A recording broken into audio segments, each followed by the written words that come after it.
Hello everybody, welcome back to another Woodworking Wisdom. Today we have got a little kind of key storage, key rack type thing we're going to make. A really nice little simple one this. And I'm just going to take you through step by step kind of how I made the plan. And we're going to do a bit on the scroll saw and a little bit of pyrography as well. So I think let's just get straight into it and we'll have a look at how I put this together. So come on over to the bench here. I started off with a little welcome sign and some puzzle pieces, and these are ones I've just kind of downloaded online. A couple of nice little templates. Okay, and there was a few ways we could have gone about this, but I just want to show you, how I put this together. So I wanted a nice font, so I found something that I like. I like the look of the style of the writing and things. And also I knew that I wanted puzzle pieces. I wanted these to be like little key rings that we could slot into a bigger piece. So what I've done is just have a piece of tracing paper and I've squared it up onto here and just copied that welcome home in that lovely font. And then with these puzzle pieces, we just copied through our tracing paper around these various shapes. Okay, so just line them up. They don't want to kind of mesh together because when you pull one out, potentially it pull the other one out too. So I've put a little spacing. Let's turn that around so you can see it better. I put a little space in between each of these jigsaw pieces, like I say, so we're not pulling them all off when we're trying to take one key. Okay. And then all I've done is used a piece of our graphite paper and transferred that pattern onto a piece of wood. Okay, so I stuck that on one side. We had our graphite paper go in underneath, shiny side down, and we really just copy that over, going over the lines that we've already made from our template. Okay, so that's how I got the design onto our workpiece. And you could do loads of different ways of this. There's lots of different ways we could do it. You could use, you could put the puzzle pieces in the middle. So when you come back and you put your puzzle pieces back in, that you're kind of making the lettering back up. And you could do different shapes and puzzle pieces. I've seen some really nice ones where they've got little cars in garages and things like that for your car key. Your front door key could be the front door. So again, this is just ideas, bit of food for thought. I've already started off with the pyro on this one, and pyrography, if you've not seen it before, is wood burning. I'm using my little Antex machine here, a fire writer. I spend a lot of time with this this tool. It's a real favorite of mine. And the way I'm going to work, I've got a really kind of fine tip in this one, a nice sharp tip, and I'm going to cut this lettering in. So really just, again, going over what marks we've made with the carbon paper. And I'm just going to show this up to camera a little bit more. Where we've got these carbon marks, sometimes that waxy carbon can kind of, spread into the grain of the wood. So what I'm going to do is just burn on the outside of that line, and then we can burn over the top of it, and it would be like it was never there. Okay, so that's kind of where we're starting today. I've got my little plaque. I've got my pyro pen, and I've set this up quite high in temperature. This is just past 8. We've got a dial on the front of the machine there, which, variable temperature. And I'm just up past 8 on this one because I want to burn this quite nice and deep. We want that nice kind of punchy visual when you look at it. So right up on edge there, just like a craft knife, we're cutting into the material. I'm going to tuck my cable into my elbow. And again, we're just coming just outside that line on the pyro. We're joined by Colin today. He's looking after us on our questions and on the cameras. Any questions you've got, just pop them in the comments and we'll get to them as soon as we can. And I think we've got our first one in. Hi, everybody. Hi, everybody. Yes, first one here from Maria. She just wants to know what the wood is you're using. So classic, Maria, this is a piece of poplar. All right, a piece of tulip. It's what we've got lots of in the workshops. And it's this nice kind of creamy, or this piece is that nice kind of creamy white color. And it shows a real good contrast to the, to the pyrography. But you could use whatever you want. You could use a nice piece of sycamore, piece of lime, whatever you got really. I like to keep it nice and light. That way, like I say, it gives that nice contrast and a nice kind of, strong kind of graphic look. But yeah, we use loads of this stuff for all sorts of projects. It's good for most of the things we do in here. A little bit dusty if you're turning and things like that, and sanding. But we've done all that already, so we're not going to be making any dust in here today. But hi to everyone at home. Thanks for tuning in.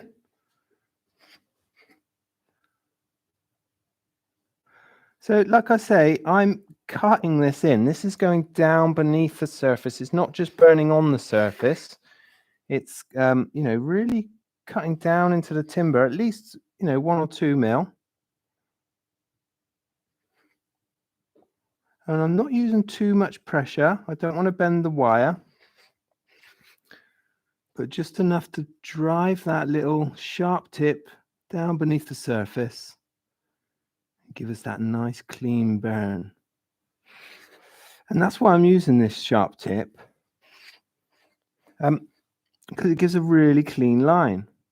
If I was using just a normal wire type, the kind of writing style wire, we might find that we're skipping in and out the grain and we're getting lots of little blobs, lots of little almost dots as we come across the grain. But this one cuts through all that, but it doesn't like to come around too much of a curve. It kind of railroads it in. So I don't know if you notice, but as I come around the curve like that, I'm twisting the pen, kind of forcing it around that curve. Rotate the workpiece. Don't put your arm at a funny angle to get to a certain bit. This is nice and easy to rotate the workpiece and make yourself nice and comfortable. And, come at the right angle to get all these burns in. So twisting the pen as we come around here. And again, just through here and through here. So we got another question. Yeah, Frederick's just asking, can we see a close-up of the tip and can they be sharpened? Yeah, absolutely. So what I might do, Frederick, is bring it over to our other camera. So I'll bring it over to the scroll saw one that's got an autofocus on it. I'll just pull it out of the machine here. So let's just have a look, see if I can get this on camera. There we go. So that's the tip. Let's come up even closer if we can. So it's flat that way. And if I turn it over, you can see it's nice and sharp in that direction. Okay, so that's just your normal kind of writing tip. And what I've done is hammered that out flat. Okay. And you can sharpen these, sharpen them just like you would sharpen anything else. I use a piece of abrasive, a fine abrasive. We don't want to take off too much material, but this is, I think, 400 grit.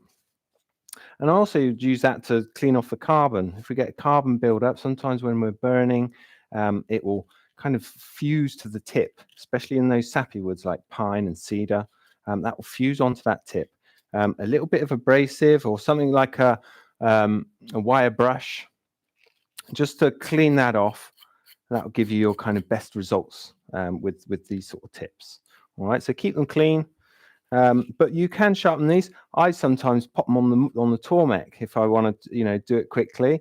But generally, I'll hammer it flat, get the kind of flat from that, and then just use a piece of abrasive to put an edge on it. We're putting almost a bevel on it. Really super sharp, and that's what you want for these kind of clean lines. So I'll plug that back in. I didn't get too close to it there because it's still a little bit warm. These wire type pyrography pens, they do heat up quite quickly, and likewise they cool down quickly. The solid point ones, which you could do all of this with using that little skew tip on the solid point, they take a long time to heat up and cool down. So I'm changed the way I've presented the tool now. Instead of up on edge, I've just turned it over and I'm using the flat of this this tip. Quite versatile, you can get that broad stroke on the flat and that super sharp line on the on edge. So I do probably about 90% of what I do with a tip like this.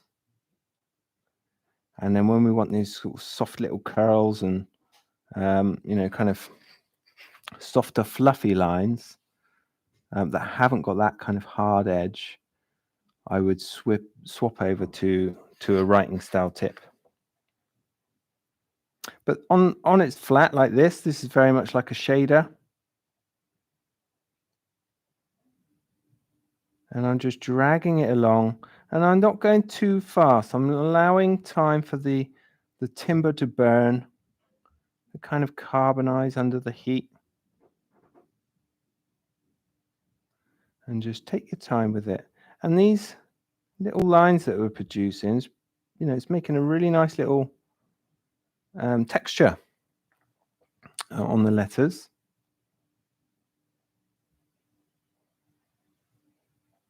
Kind of like a grainy type of texture.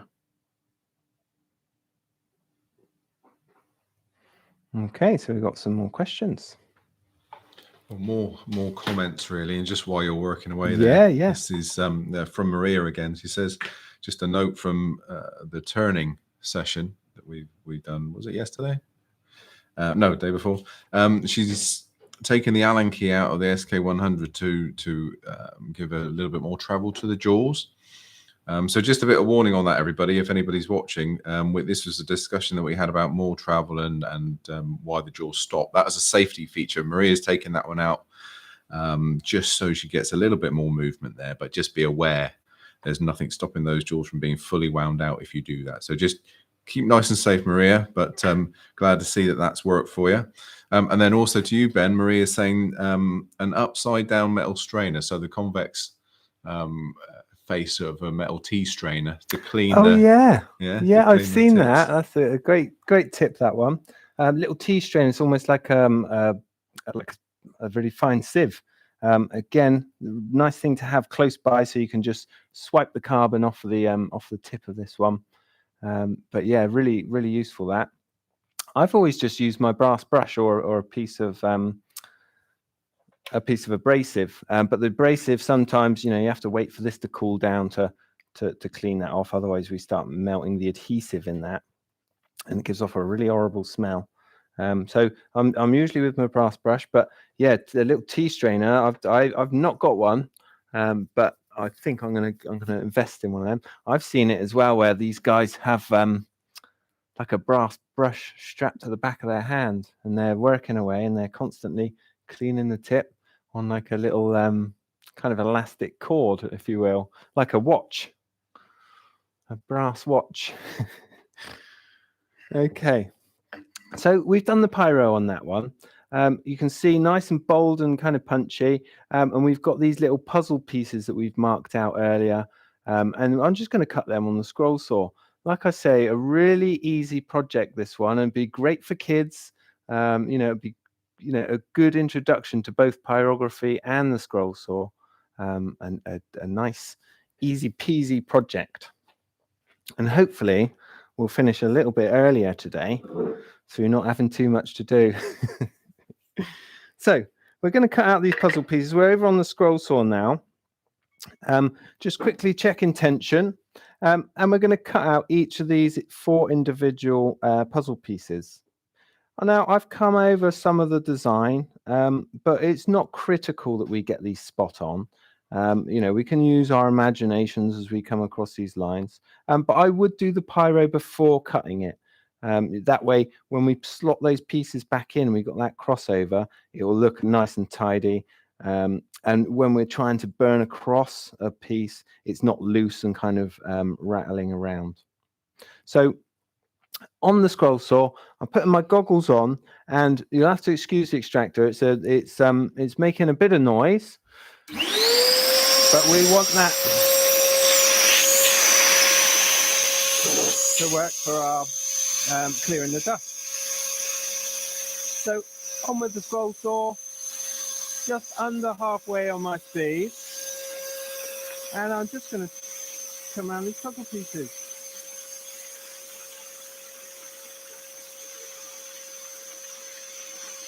If you've watched these videos before, you'll know what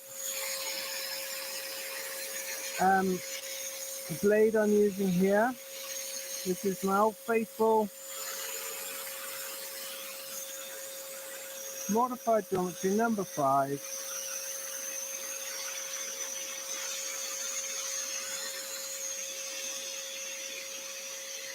I'm getting a little bit of wander on it, so I'm just going to bring up the tension.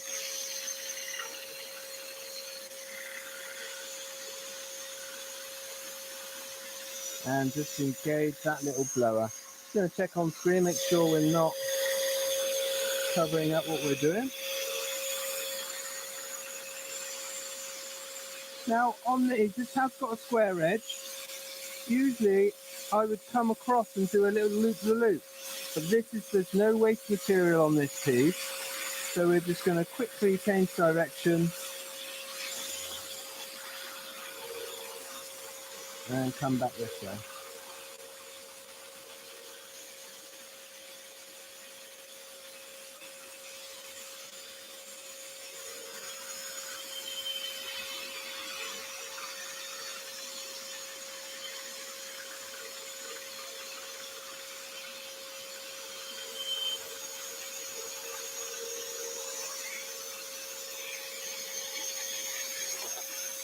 Oh.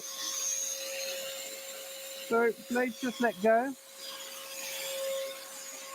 Going to pop the extractor off.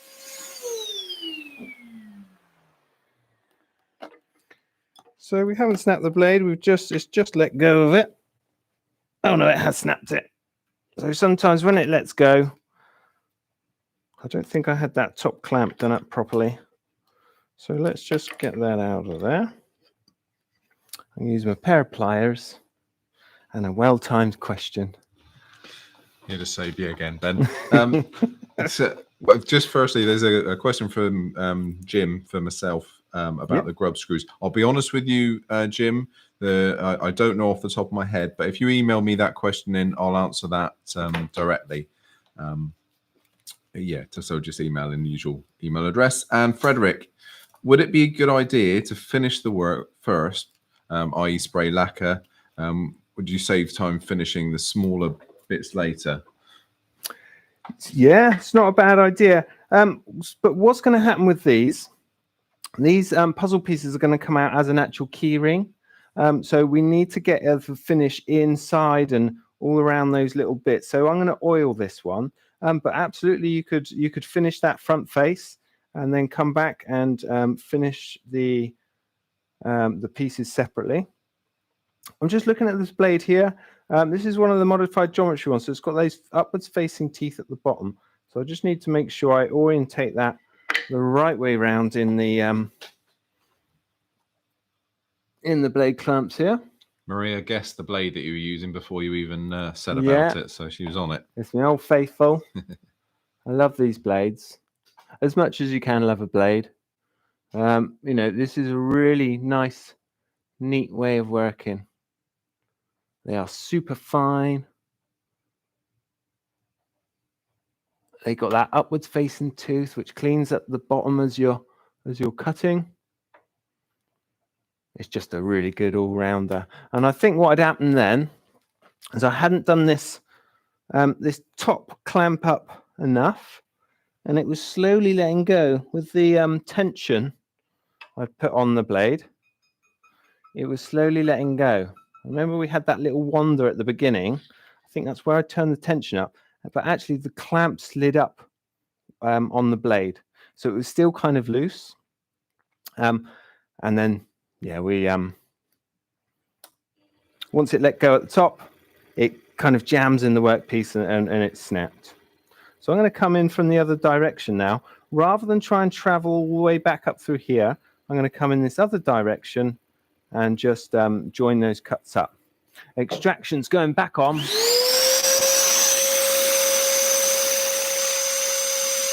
And away we go. That instantly feels better.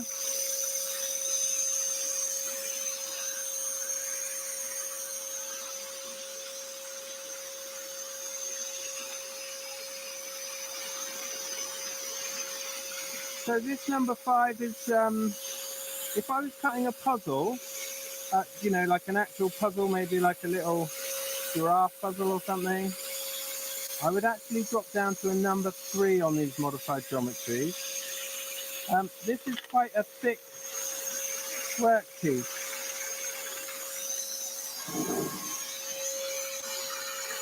So I can afford to have that little bit more kind of weight or clearance of the blade. So I'm sticking with my number 5.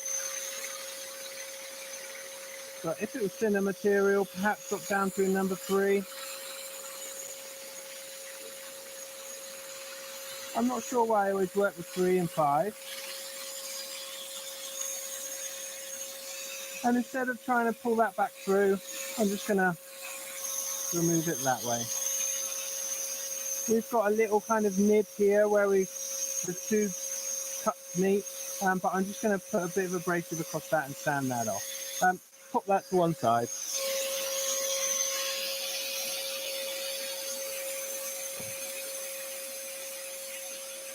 So just dropping that blade back in, quick bit of tension there, and away we go.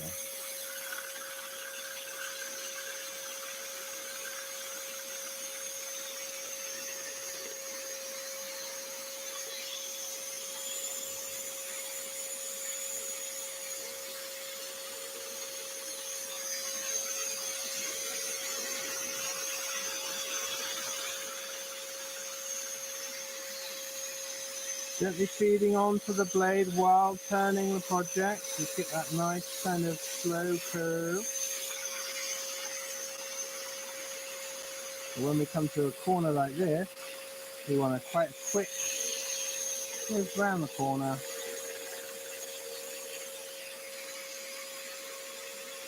Constantly switching grip with that gentle downward pressure onto the table to hold everything in place.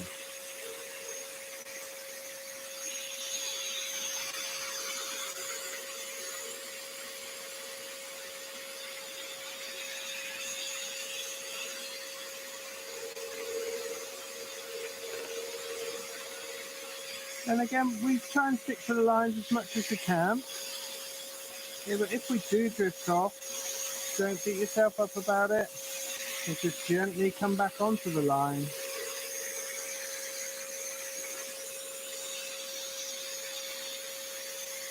But try to avoid those quick changes of direction to get back on the line. It would just make the workpiece just look a little bit untidy.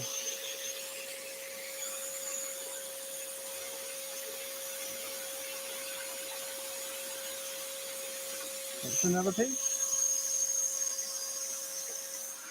Pop that on the bench behind me.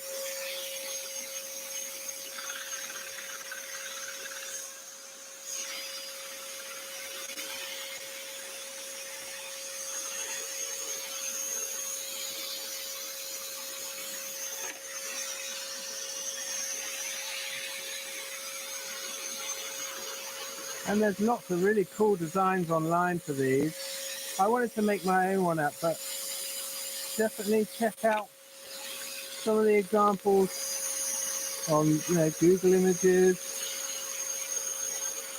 There's some really smart ones.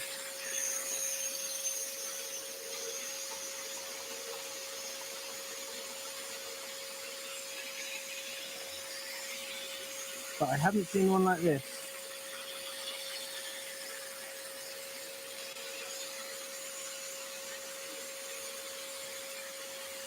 And for me, part of the planning and the setting out of these templates is all, it's all part of the process. It's all part of the fun for me. And it's just that little bit more satisfying when you get to the end of it and you've kind of made your own thing up from scratch.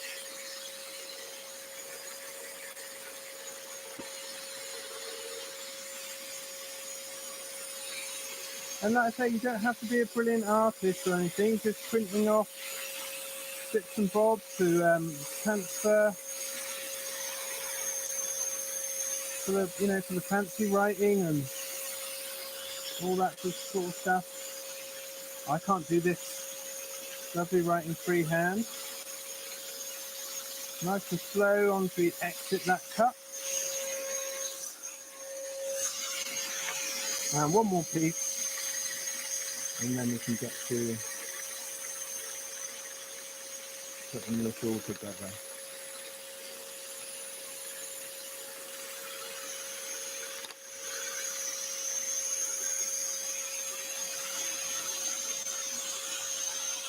So I am rushing a little bit. I don't know why I'm rushing. We've got plenty of time. Just take a moment to slow down.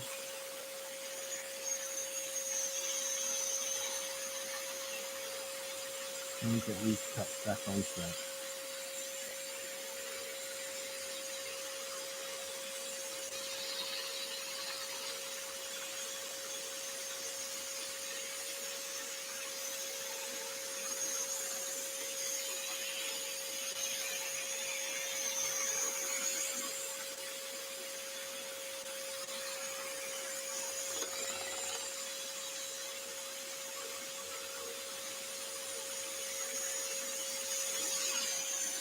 And this is the sort of thing, if I wanted to sell any bits, these are really nice quick projects. People seem to like them, so they're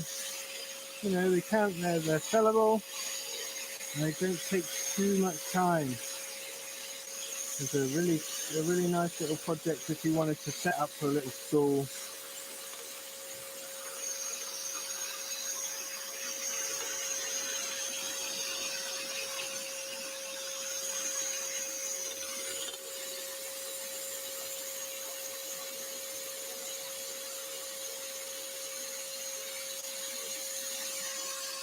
Good. So just going to turn off my extractor and we'll come back to the bench in just a moment. So that's the last piece cut out. Let's come back to the bench. Got a few more little jobs we want to do here. Just going to move that stool out of the way. So our first challenge is to put the puzzle back together. So that's going there. We've got that one. That one's nice and obvious. There we go. We made it. So that's our little, our kind of plaque, if you will. Now, these little individual bits we want to make into a key ring. So I've got some of these little eyelets, okay? And these can be a real pain to get in sometimes, but through trial and error, this is my favorite method now. So I've got a little bradawl, okay, or something with a sharp point. A nail would probably do just the same job. And we're kind of picking out center or a rough center. And I'm putting a bit of pressure on to create a little hole in there. Okay. What we were trying to do is give ourselves a nice kind of easy path for our thread on our eyelet to go in. So now I've switched over to a drawing pin and I'm just going to put that down there. Try and keep it nice and straight. because when we thread that eyelet in, it's going to take that path of least resistance, the kind of path that we've made with our pin. Okay, because I've done these before, and you've made this, and you start to put that eyelet in, it starts to rip the thread. You know, the thread starts ripping the timber out.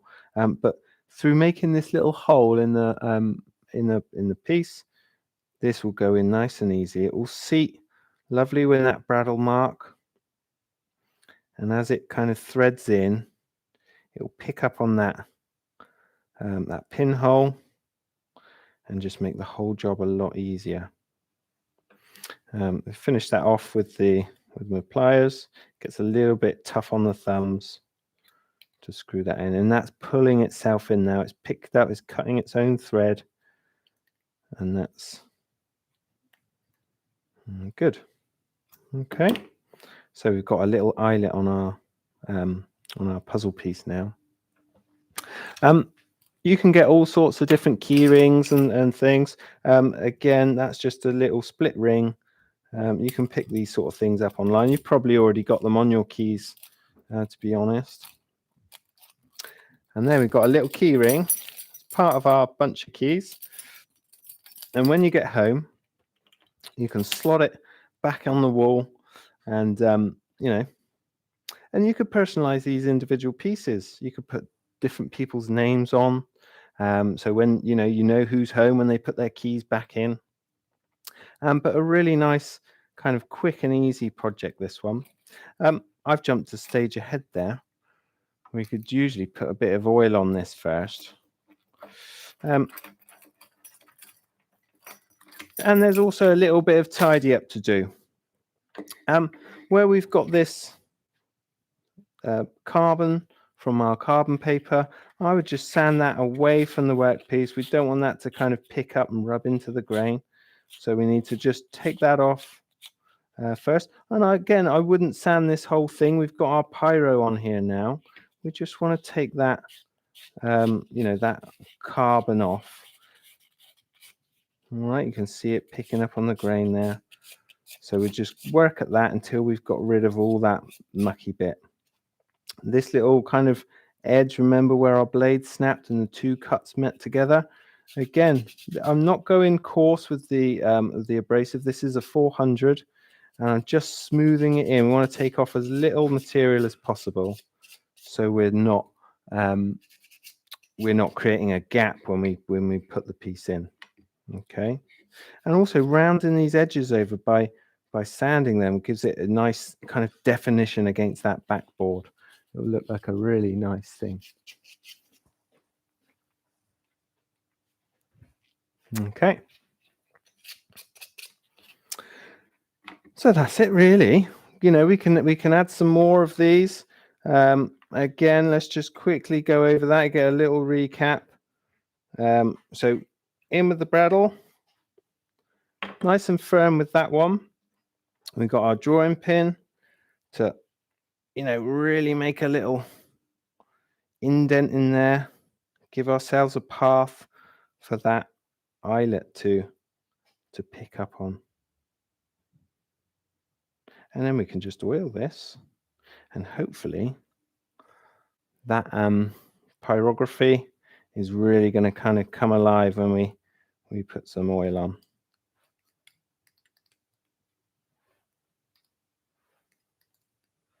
I'm going to take that eyelet right up, so the whole of that thread's in there, and we've just got the end kind of sticking out.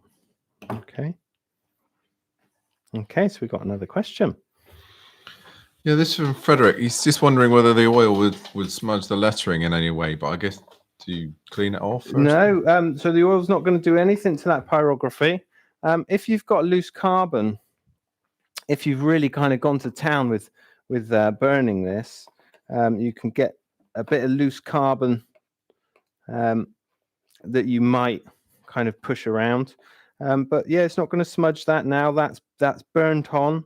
It's not going to do it any harm. And if we've got any dust we've kind of picked up from the scroll saw, that oil's going to kind of wash that out as well. But certainly you can wipe that off first, get rid of any excess. Just going to grab a bit of our blue roll. get rid of any excess dust off the surface that's kind of sat down in the lettering. Any little bits like this, any kind of breakout that we might have had, where the blade kind of exits the project. Again, just take that fine abrasive and just kind of tickle the edge of that and get rid of those loose fibers. It doesn't matter if we round any of this off. In fact, I think it kind of sets the puzzle piece off from its little backer. Okay, so another question. Andrew's just asked, would you put a bit of glue on the eyelets when you screw them in to keep them in there permanently? I don't with that one. I find using that technique, it kind of really bites in by using that little drawing pin and the bradawl to get it started. But you could, these are going to be on your keys. And quite often, you know, you're trying to yank it out your pocket or something. If you feel that it's gonna snag, then yeah, you could glue that in. You might want to dip it in a little bit of epoxy. Quite often people will drill that hole, then use a bit of epoxy on the thread and just thread it in. I find if it's, you know, if that thread's actually biting into the timber, it's engaging, that will give you, you know, a perfectly kind of firm hold. I think my oil's gone a bit dry here, so I'm just trying to get some of that. That's just happened over lunchtime, but I just want to show you how it will kind of bring the pyrography alive with a little bit of oil on there. Let's see if this other brush here is loaded. That looks a bit more generous with the oil. There we go. So just a touch of oil, and you can see it's not smudging it. It's not doing anything. It might pick up on that carbon if we've got any of our carbon left from our from where we put the template on, but certainly the pyrography is you know, is not going to smudge, and that's indelible, that pyrography. It's never going to kind of wear off or anything like that, and especially with that tight you know, that hard cut into the material, that will give you a really nice finish on that. You could mount this to the wall in different ways. I really like the little command strips. They seem to work really well. You can see on the back of this one, we just put some Velcro kind of tabs. That will hold it to the wall as well. It's not much weight in this, unless you're, you know, you've got a massive bunch of keys. You're Hagrid or something like that, the keeper of the keys. You know, you're never going to put so much weight on it, it's going to pull it off the wall. But yeah, 4 little key holders. Again, you could change that if you've got a bigger family or you've got lots of key holders. You know, if you wanted it in your place of business and there's lots of people with sets of keys. And it's a good way, like I say, if you personalize each one of these, you know, who's in the house, who's home. So it's quite a nice little project, and it's a nice thing to get home and just set your keys up. You know, you've done a good day's work and that sort of thing. Okay, so that's about it, really. Nice little short and sweet one, that. Like I say, really easy to do. There's not too much technique in it. We've got a little bit of scrolling, a little bit of pyro, and you come out with a lovely little product at the end. Really sellable. So if you're into crafty things, it can be a really nice little seller, that one, and not too much effort to put into to producing it. So any more questions, Colin? We're good? Well, thanks for joining us again on our Woodworking Wisdom. If you're liking these videos, don't forget to subscribe unless you already have, but give us a thumbs up, share with your friends, and we'll see you next week for some more Woodworking Wisdoms.